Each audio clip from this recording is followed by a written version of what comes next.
تحریک انصاف کو عوامی سطح پر چاہے کتنی ہی مقبولیت حاصل ہو، موجودہ سیاسی حالات میں اس کی عملی افادیت پر سنجیدہ سوالات اٹھ رہے ہیں۔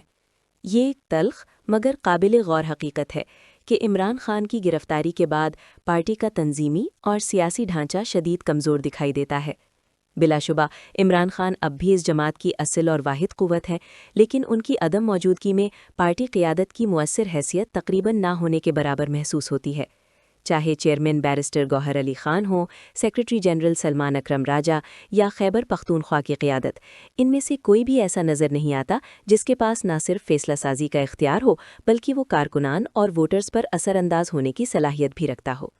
اگر یہ کہا جائے کہ ان میں سے کسی کو بااختیار اور بااثر بننے کی اجازت ہی نہیں تو شاید یہ غلط نہ ہوگا۔ اب تو صورتحال یہاں تک پہنچ چکی ہے کہ پارٹی کے اپنے کارکن اور سوشل میڈیا ایکٹیوسٹ ہی اپنے رہنماؤں کو نشانہ بناتے دکھائی دیتے ہیں۔ انہیں غداری کے طعنے دیے جاتے ہیں، ان کا مذاق اڑایا جاتا ہے اور پھر یہ سوال اٹھایا جاتا ہے کہ عمران خان کو رہا کیوں نہیں کروایا جا سکا۔ یہ تنقید صرف سوشل میڈیا تک محدود نہیں رہی بلکہ بعض اوقات عمران خان کے قریبی حلقوں حتیٰ کہ ان کی بہنوں کی جانب سے بھی پارٹی قیادت پر سخت جملے سننے کو ملتے ہیں۔ ایک طرف قیادت کے پاس اختیارات نہیں، دوسری طرف توقعات کا بوجھ انہی کے کندھوں پر ڈال دیا گیا ہے۔ ہر ناکامی اور ہر تعطل کا ذمہ دار بھی انہی کو ٹھہرایا جاتا ہے، جو کسی بھی سیاسی جماعت کے لیے ایک غیر صحت مند رجحان ہے۔ اصل مسئلہ یہ ہے کہ تحریک انصاف میں اس وقت اگر کوئی حقیقی اثر و رسوخ رکھتا ہے تو وہ یا عمران خان ہے یا پھر سوشل میڈیا، مگر سوشل میڈیا کی یہ طاقت مثبت سیاسی حکمت عملی کے بجائے اکثر جذبات، غصے اور نفرت کے اظہار تک محدود ہو چکی ہے۔ اس نے پارٹی کے بیانیے کو تقویت دینے کے بجائے کئی مواقع پر نقصان پہنچایا ہے۔ تحریک انصاف کا سوشل میڈیا خود کو انقلابی ضرور کہتا ہے، لیکن اس کا زیادہ تر زور مخالفین اور حتیٰ کہ اپنے رہنماؤں کے خلاف سخت زبان اور گالم گلوچ پر صرف ہوتا ہے۔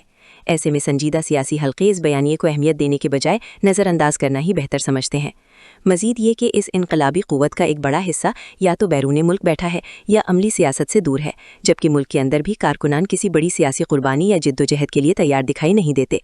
یہ ایک بڑا تضاد ہے کہ ایک طرف انقلاب کے دعوے ہیں، دوسری طرف عملی میدان میں خاموشی۔ ووٹر اور سپورٹر کسی تکلیف یا جدوجہد کے لیے تیار نہیں، جبکہ رہنما اختیارات سے محروم ہیں۔ ایسے میں سوال یہ پیدا ہوتا ہے کہ پارٹی آگے کیسے بڑھے؟ تحریک انصاف کا سوشل میڈیا اگر واقعی طاقتور ہے تو اس کی طاقت کا رخ درست سمت میں بننا چاہیے تھا، لیکن فی الحال یہ زیادہ تر اپنی ہی قیادت کے لیے مسئلہ بن چکا ہے۔ مخالفین کے لیے یہ محض ایک شور ہے جسے سنجیدگی سے لینے کی ضرورت محسوس نہیں کی جاتی۔ اب صورتحال یہ ہے کہ تحریک انصاف کے لیے سب سے بڑا چیلنج بیرونی نہیں بلکہ اندرونی ہے۔ ایک ایسی جماعت جو عوامی مقبولیت رکھتی ہو مگر تنظیمی کمزوری، قیادت کے بحران اور غیر ذمہ دارانہ بیانیے کا شکار ہو، وہ دیر تک مؤثر سیاست نہیں کر سکتی۔ یہ سوال اپنی جگہ موجود ہے کہ اس صورتحال سے نکلنے کا راستہ کیا ہے؟ کیا پارٹی اپنی صفوں میں نظم و ضبط، سنجیدگی اور عملی حکمت عملی پیدا کر پائے گی، یا پھر یہ اندرونی انتشار ہی اس کی سب سے بڑی کمزوری بن کر اسے مزید غیر مؤثر کرتا جائے گا؟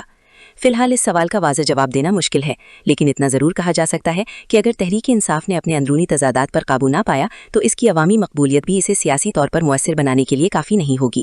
تحریک انصاف کو اب اس حالت سے کون بچائے گا؟ اس کا جواب کم از کم میرے پاس تو نہیں۔